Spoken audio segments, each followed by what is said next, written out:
مجھے فون آتے رہتے ہیں، پوری دنیا سے لوگ فون کرتے رہتے ہیں، مجھے بھی توفیق ہوتی ہے اہل بیت کی نوکری کرنے کی ہر جگہ۔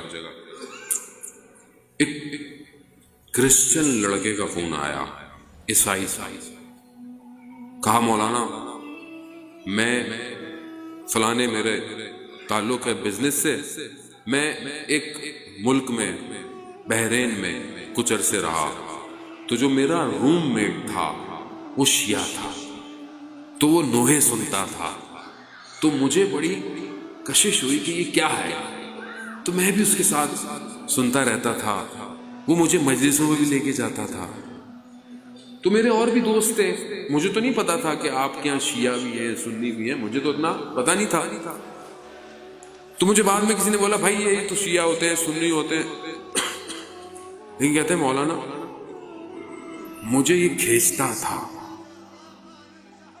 اور میں نے بہت پریشان ہوا کہ صحیح کیا ہے، تو میں نے حضرت عیسیٰ سے توسل کیا، کرسچن تھا یہ، مجھے یہ نہیں کہا کسی نے سنا ہے، یہ اس نے مجھے خود کہا ہے۔ کیا کہا اس نے؟ میں اس لیے کہتا ہوں کہ اہل بیت کو پہچانے، یہ میرے آپ کی اس طرح نہیں ہے، کائنات ان کے صدقے میں ہے۔ اس نے کہا میں نے حضرت عیسیٰ سے توسل کیا، حضرت عیسیٰ میرے خواب میں آئے،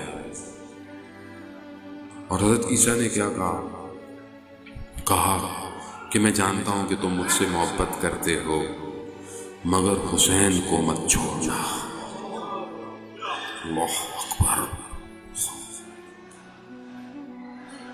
کہا بس مجھ سے غلطی ہو گئی کہ میں نے یہ بات کچھ لوگوں کو بتا دی، پھر میں کنفیوز ہوا، کہہ رہے میں کافی سال پریشان رہا، مگر پھر کچھ عرصے سے میں نے دوبارہ شروع کیا، اور میں نے بڑی مشکل سے آپ سے میرا رابطہ ہوا، میں نے آج تک کوشش نہیں کی کسی سے، مگر میں نے آپ سے رابطہ کیا۔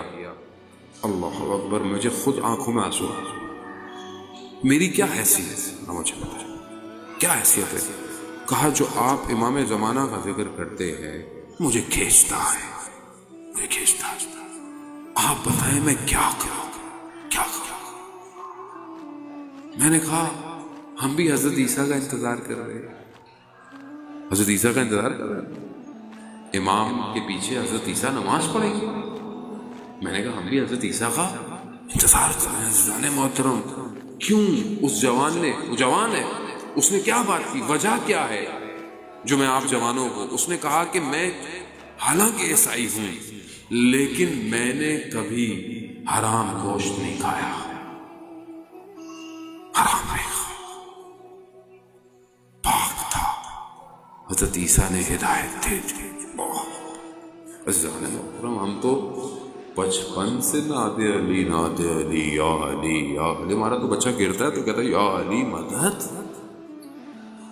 میں اپنی چھوٹی بچی کو خود دیکھ رہا ہوں کہ میں نے کہا میں نے تو نہیں سکھایا ہے اس کو، ماں نے سکھایا ہے، شاید ماں نے زبانی بھی نہیں سکھایا، ماں کے وجود سے بچی نے، وہ ذرا سا کہیں پھنستی ہے وہ کہتی ہے یا علی مدد۔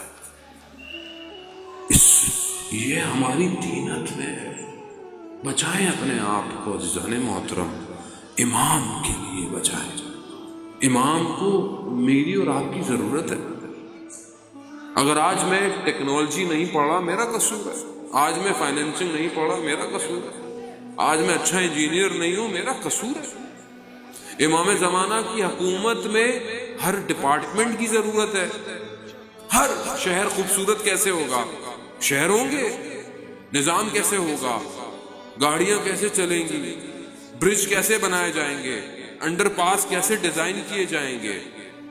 دنیا، آپ نے حدیث روایت سنی ہوئی ہے کہ جو ابھی جتنا بھی علم ہے انسانیت کے پاس، ظہور تک اور پتہ نہیں کتنا چلا جائے گا، یہ صرف 2 حروف ہیں، جب امام تشریف لائیں گے تو 25 حروفوں تک انسان پہنچ چکا ہوگا۔ امام اس کو 25 حروف، سوچیں ٹیکنالوجی کہاں ہوگی، اور ہمیں بڑے آرام سے کہتے ہیں نہیں نہیں امام زمانہ کا جب ظہور ہوگا تو جی پرانا زمانہ آ جائے گا۔ کہاں سے پرانا زمانہ آئے گا؟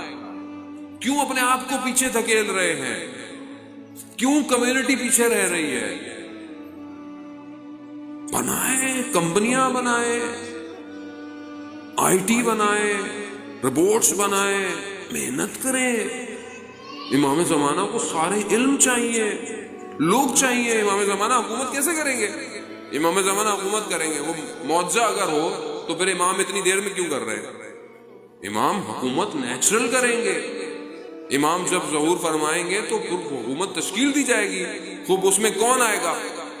یہ آپ کے اور ہمارے کرپٹ پولیٹیشین آئیں گے، جو کبھی ادھر ہوتے ہیں تو کبھی لوٹا ادھر چلا جاتا ہے، گھوم پھر کے وہی آ جاتا ہے. یہ آپ ان کو بھیجیں گے حکومت میں امام زمانہ کی؟ کون جائے گا؟ کون پڑھ رہا ہے how to control environment? Environment کیسے کنٹرول ہوگا؟